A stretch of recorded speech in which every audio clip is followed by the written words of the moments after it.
देखिए, ये बहुत दुर्भाग्य की बात है कि जो लोग इस देश में आगे बढ़ के अग्रिम पंक्ति में खड़े होकर के अपनी जान माल को, अपनी परिवार को छोड़ के जान माल की अपनी वो दे के शहादत दे के इस देश को बचाते हैं, इसके बॉर्डर की हिफाजत करते हैं और इस देश की हिफाजत करते हैं, उन लोगों को इनके अधिकार नहीं मिल पा रहे हैं।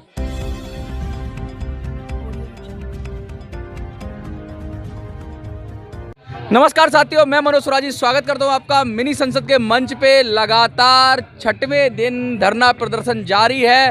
पूर्व सैनिकों का वो मांग कर रहे हैं OROP के अंदर सुधार की। जिस तरह अनियमितताएं आई OROP 2 में, जिसमें जवानों को अनदेखा किया गया, JCO को अनदेखा किया गया और लगातार जमावड़ा बढ़ता जा रहा है।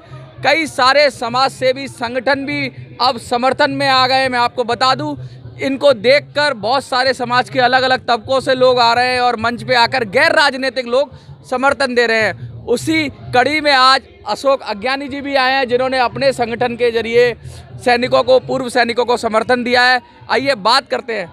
सर, ये बताइए कि जैसा कि कल भी हम रोज रेगुलर बात कर ही रहे हैं, क्या लग रहा है आपको? कुछ उम्मीद हो रही है? क्योंकि सरकार से तो कुछ दिशा निर्देश मिल नहीं रहा, लेकिन समाज के और तबके आपके साथ आ रहे हैं, तो क्या कहेंगे आप? हाँ जी, आज जैसे कि आपने पहले भी क्वेश्चन पूछा था कि आप इसको उग्र क्यों नहीं कर रहे संघर्ष को। संघर्ष हमेशा पड़ाववाइज चलते हैं, पड़ाववाइज। जैसे किसानों का पड़ाववाइज चल रहा था, अभी हमारा ये भी पड़ाववाइज है। जैसे जैसे हमारा संघर्ष लंबा होगा, हमारे साथ साबका सैनिक तो बढ़ेंगे ही तादाद पूरे देश के कोने कोने तो, साथ साथ हमारे साथ समाजिक जथेबंदियाँ ਜਾਂ ਹੋਰ ਜਿੰਨੀਆਂ ਵੀ ਨਾਨ ਪੋਲੀਟੀਕਲ ਜਥੇਬੰਦੀਆਂ ਨੇ, ਉਹ ਸਾਨੂੰ ਸਮਰਥਨ ਸਪੋਰਟ ਦੇ ਵਿੱਚ ਆਉਣਗੀਆਂ। ਸਾਨੂੰ ਇਹ ਉਮੀਦ ਹੈ, ਜਿਵੇਂ ਕਿ ਅੱਜ ਅਸ਼ੋਕ ਗਿਆਨੀ ਜੀ ਆਏ ਆ, ਆਲ ਇੰਡੀਆ ਫੈਡਰੇਸ਼ਨ ਸੈਨੀਟੇਸ਼ਨ ਦੇ ਜਿਹੜੇ ਪ੍ਰਧਾਨ ਨੇ, ਉਹਨਾਂ ਨੇ ਵੀ ਸਾਨੂੰ ਅੱਜ ਸਹਿਯੋਗ ਦਿੱਤਾ। ਤੇ ਐਦਾਂ ਜੋ ਵੀ ਨਾਨ ਪੋਲੀਟੀਕਲ ਸੰਸਥਾਵਾਂ ਆਉਣਗੀਆਂ, ਉਹਨਾਂ ਦਾ ਅਸੀਂ ਵੈਲਕਮ ਕਰਦੇ ਹਾਂ, ਕਿਉਂਕਿ ਉਹਨਾਂ ਦੇ ਦਿਲ ਦੇ ਵਿੱਚ ਕਿਤੇ ਨਾ ਕਿਤੇ ਸਾਡੇ ਸਾਬਕਾ ਸੈਨਿਕਾਂ ਦੇ ਵਾਸਤੇ ਦਰਦ ਹੈ ਕਿ ਜਿਹੜੇ ਦੇਸ਼ ਦਾ ਸਾਬਕਾ ਸੈਨਿਕ ਹੀ ਸੜਕਾਂ ਦੇ ਉੱਤੇ ਆ, ਤੇ ਉਸ ਦੇਸ਼ ਦਾ ਤੇ ਫਿਰ ਦੁਰਭਾਗਾ ਹੀ ਕਵਾਂਗੇ। ਤੇ ਇਸ ਕਰਕੇ ਉਹਨਾਂ ਦੇ ਦਿਲ ਦੇ ਵਿੱਚ ਜੋ ਵੀ ਸਾਡੇ ਪ੍ਰਤੀ ਹਮਦਰਦੀ ਆ, ਉਹ ਸਾਨੂੰ ਸਪੋर्ट ਕਰਨ ਆਏ ਆ। ਅਸੀਂ ਉਹਨਾਂ ਦਾ ਧੰਨਵਾਦ ਕਰਦੇ ਹਾਂ। अशोक जी, लगातार ये मांग उठती जा रही है और सैनिकों के अंदर बहुत गुस्सा है। 2-3 समाज ऐसे हैं, जैसे आपने अभी बात की, जिन्होंने कोरोना काल में जिनको सचमुच शहीद का दर्जा मिला और जिनको सेवक का दर्जा मिला और जिनके लिए फूल बरसाए गए, वो सैनिटेशन वाले थे, सुरक्षा वाले थे और डॉक्टर्स थे, हमारे स्वास्थ्यकर्मी थे। क्या लग रहा है आपको कि अब इनको इनका हिस्सा मिलेगा? देखिए, ये बहुत दुर्भाग्य की बात है कि जो लोग इस देश में आगे बढ़ के अग्रिम पंक्ति में खड़े होकर के अपनी जान माल को, अपनी परिवार को छोड़ के जान माल की अपनी वो दे के शहादत दे के इस देश को बचाते हैं, इसके बॉर्डर की हिफाजत करते हैं और इस देश की हिफाजत करते हैं, उन लोगों को इनके अधिकार नहीं मिल पा रहे हैं।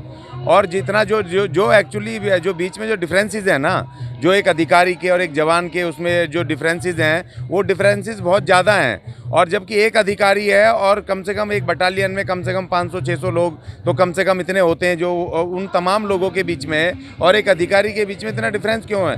क्योंकि आज की तारीख में शिक्षा है और जो दूसरी चीज़ें हैं, महंगाई है, वो सबके लिए बराबर है। वो किसी एक के लिए ठीक है। आपने नौकरी में जब तनख्वाह है उसमें इतने डिफरेंसेस हैं, मगर पेंशन में क्यों?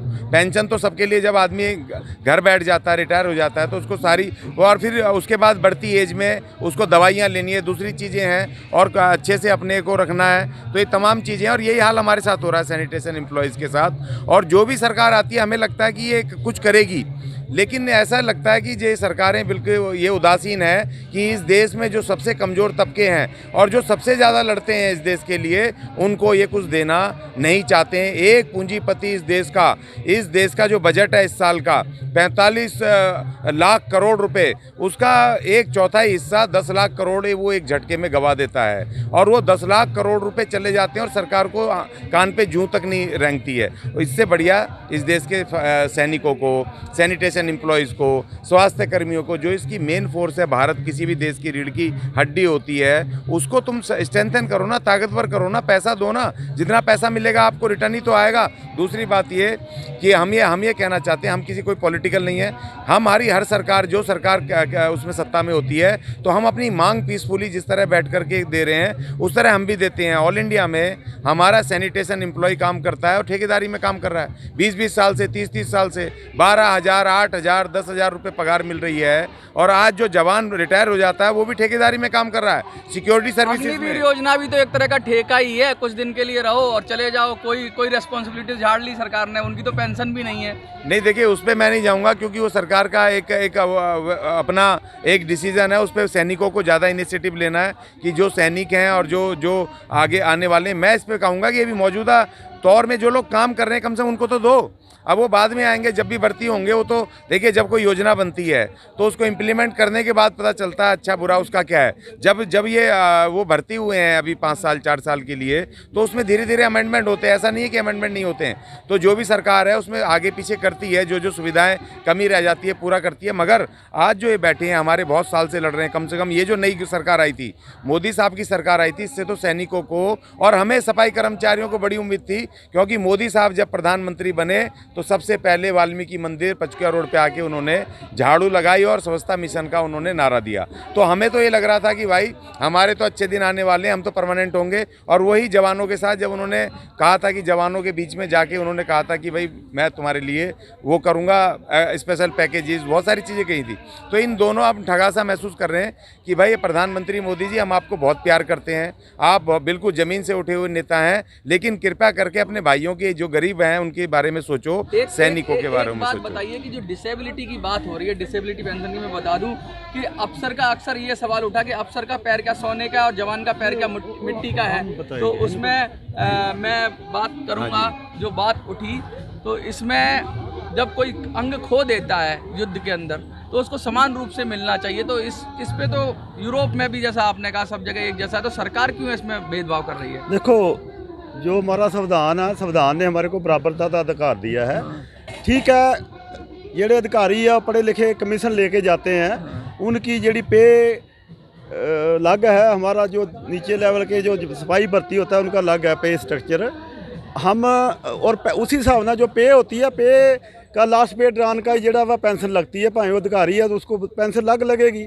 हमारी ये डिमांड नहीं है कि हमारी पेंशन अधिकारियों के बराबर हो। हमारा ये है डिमांड कि जो समानता के अधिकार है, जो अलाउंस हैं, जो डिसेबिलिटी अलाउंस है, जिमें कि वो तो जैसे यूरोप कंट्रियों में बराबर है, वो जो मिलिट्री सर्विस पे रिस्क पता वो भी बराबर है। तो हम वो बराबरता के अधिकार मांग रहे हैं, ना कि हम ये मांग कर रहे हैं कि अधिकारियों के बराबर हमारी पेंशन हो जाए। उनकी तो पेंशन बढ़ती रहेगी, लेकिन रेसो जेडी रेसो दे विच 7वें पे कमीशन दे विच, हाँ, जो बड़ा है वही आपका बनना। जैसे 7वां पे कमीशन हुआ है, ये पहली दफ़ा हुआ कि अधिकारियों को जेड़ा वा 2.81 रेसो दिया है और हमारे जवानों को 2.57, जिसके कारण ही मतलब हमारी जी ORP रिवीजन है वो सानू नुकसान हो रहा। और जो अधिकारी जो 2.57 में आए थे वो भी अभी जो ORP रिवीजन में 2.81 में लगातार आप समाज सेवियों का समर्थन लेते रहेंगे। आपने ये तो कह दिया कि ये गैर राजनीतिक मंच है, यहाँ पर आप राजनीतिक दलों को नहीं आने देंगे, लेकिन समाज के और लोग अगर लगातार, जैसे आज अशोक अज्ञानी जी आए, अन्य लोग आए, हम राजनीतिक दल ये नहीं बोला कि नहीं आने देंगे। जो आएगा उनका हम वेलकम करते हैं, जो हमारी सपोर्ट में आएगा, जिनके दिल में हमारे साबका सैनिकों के लिए दर्द होगा। लेकिन हमारा जो यहाँ संस्था का मेन एम है कि हम उनको स्टेज नहीं साझी करने देंगे, लेकिन जो गैर राजनीतिक जहाँ समाजिक संस्थावां आउणगियां असीं उन्हां दा वेलकम करांगे अगर सानू वो सपोर्ट कर दे। तो आप ये आह्वान करना चाहेंगे वीडियो के माध्यम से कि कोई भी गैर राजनीतिक संस्थाएं जो राजनीतिक नहीं है वो आपको सपोर्ट करना चाहें तो आपसे मिल सकते हैं, आपसे संपर्क कर सकते हैं, आपको यहाँ आके समर्थन दे सकते हैं? हाँ बिल्कुल जी, जो भी साबका सैनिकां दा वीर नारियां दा ਜਿਹੜੇ ਸਾਡੇ ਸ਼ਹੀਦ ਪਰਿਵਾਰ ਹੈ ਉਹਨਾਂ ਦੀਆਂ ਪੈਨਸ਼ਨਾਂ ਵੀ ਜਿਹੜੀਆਂ ORP 1 ਦੇ ਵਿੱਚ ਵੀ ਨਹੀਂ ਵਧੀਆਂ ਸੀਗੀਆਂ ਤੇ ORP 2 ਦੇ ਵਿੱਚ ਵੀ ਨਹੀਂ, ਜਿਨ੍ਹਾਂ ਨੂੰ ਸਾਡੇ ਸ਼ਹੀਦ ਪਰਿਵਾਰਾਂ ਦਾ, ਸਾਡੇ ਸਾਬਕਾ ਸੈਨਿਕਾਂ ਦਾ, ਸਾਡੇ ਰਿਜ਼ਰਵਿਸਟ ਜਿਹੜੇ 3 ਲੜਾਈਆਂ ਲੜ ਕੇ ਆਏ ਆ ਉਹਨਾਂ ਨੂੰ ਵੀ ORP ਦਾ ਜਿਹੜਾ ਕੋਈ ਲਾਭ नहीं मिलिया। अगर उन्होंने कोई भी संस्था ऐसी है नॉन पोलिटिकल वो साड़ी सपोर्ट दे आना चाहती है तो असीं उन्हां दा वेलकम करांगे। देखिए लगातार अब ये बात खुलकर सामने आ रही कि गैर राजनीतिक जो संस्थाएं हैं उनको आह्वान किया जा रहा है, उनको बुलाया जा रहा है कि आइए और हमारे इस जो नेक काम में जो जवानों के लिए है, आप किसी भी तरह से अगर काम करते हैं, कोई भी संस्था है आपकी और जवानों के लिए काम करते हैं या देश के अन्य चीज़ों के लिए जो गैर राजनीतिक हैं, किसी पार्टी का विरोध नहीं, आप अपने उसके लिए काम करते हैं, सब्जेक्ट के लिए काम करते हैं, तो आप आइए जंतर मंतर पर और जवानों को समर्थन दीजिए, जिससे इस आंदोलन को बल मिले, शक्ति मिले। और जब ज़्यादातर लोगों की शक्ति मिलेगी तो ज़रूर ऐसा मुझे लगता है और इन सबको लगता है कि इनका जो अभियान है वो सफल होगा और जवानों को न्याय मिलेगा। आपको क्या लगता है कि जवानों को न्याय मिलना चाहिए? तो ज़्यादा से ज़्यादा वीडियो को शेयर करिए, चैनल को सब्सक्राइब करिए, चैनल को लाइक करिए। जंतर मंतर से मिनी संसद के लिए मैं मनोज सुराजी। जय हिंद, जय भारत।